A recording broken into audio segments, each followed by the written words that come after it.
Stephen King's The Shining is often touted as one of the greatest horror novels ever written, and it has rightfully earned the title. However, a few books from the horror genre are arguably better than the Stephen King masterpiece. While one's definition of better in literature can always be subjective, the books in question have a few merits that make them more compelling than The Shining. Even before The Shining was adapted for the big screen, it found its place among the horror genre's best offerings. However, Stanley Kubrick's movie adaptation gave the book a more concrete legacy, which seems to have shown no signs of fading away. Stephen King himself had his share of complaints surrounding the Stanley Kubrick movie. Even so, the film's cultural impact has played a key role in cementing The Shining as one of the greatest horror stories. Apart from The Shining, though, there are a handful of brilliant horror books that have arguably matched or even surpassed the Stephen King book's ability to evoke dread and unease in readers.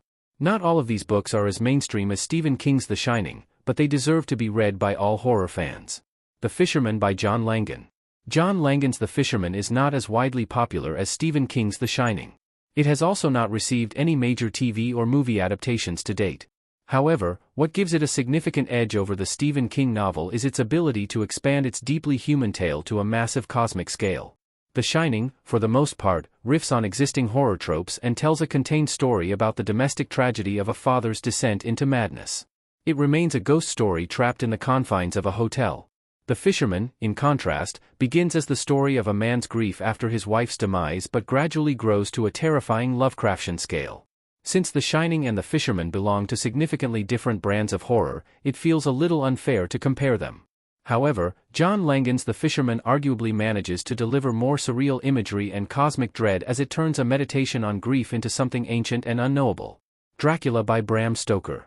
Dracula and The Shining can both be considered the foundational texts for two distinct brands of horror.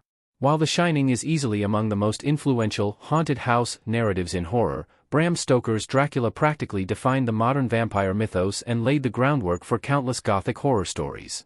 What gives Dracula a significant edge over many classic horror stories, though, is its incredibly immersive epistolary format.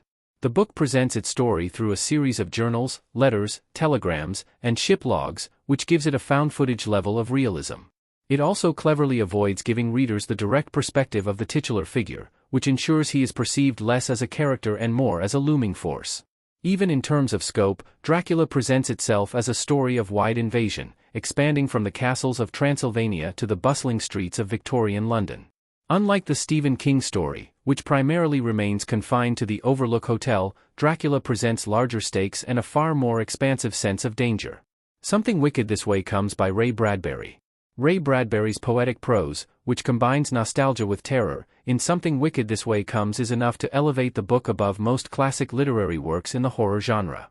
Owing to the book's philosophical depth and Bradbury's ability to turn the simplest descriptions into hauntingly beautiful reflections on youth, aging, and desire, it is not an easy read like The Shining. However, the creative brilliance with which Bradbury introduces the book's terrors, like Kudger and Dark's Pandemonium Shadow Show and the Autumn People, makes it a grim reflection of humanity's deepest fears and temptations. Owing to how unconventional and poetic its story feels, it is also nearly impossible to adapt Something Wicked This Way Comes for the screen. The Haunting of Hill House by Shirley Jackson. Shirley Jackson's The Haunting of Hill House has been one of the biggest influences on Stephen King. King has not only explicitly cited the book as a major influence and praised its brilliant opening line, but traces of the novel's tropes and story beats can often be found in his works. In fact, even The Shining seems to borrow a lot from The Haunting of Hill House. Interestingly, The Shining even has a direct meta-reference to the titular setting from The Haunting of Hill House. There was a little boy to terrorize, a man and a woman to set one against the other, and if it played its cards right they could end up fitting through the Overlook's hall like insubstantial shades in a Shirley Jackson novel. Whatever walked in Hill House walked alone, but you couldn't be alone in the Overlook. Oh no, there would be plenty of company here. Like Stephen King's The Shining, Shirley Jackson's The Haunting of Hill House has also been adapted multiple times for the screen, with the best being Mike Flanagan's modern TV iteration on Netflix. Stephen King even dedicated his book, Firestarter, to Shirley Jackson with an opening line that said, "In memory of Shirley Jackson, who never needed to raise her voice."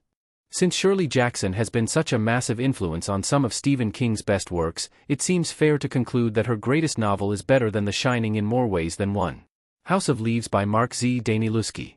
Calling House of Leaves better than The Shining can be a little controversial, given how the Mark Z. Danielewski novel is widely known for being a challenging read.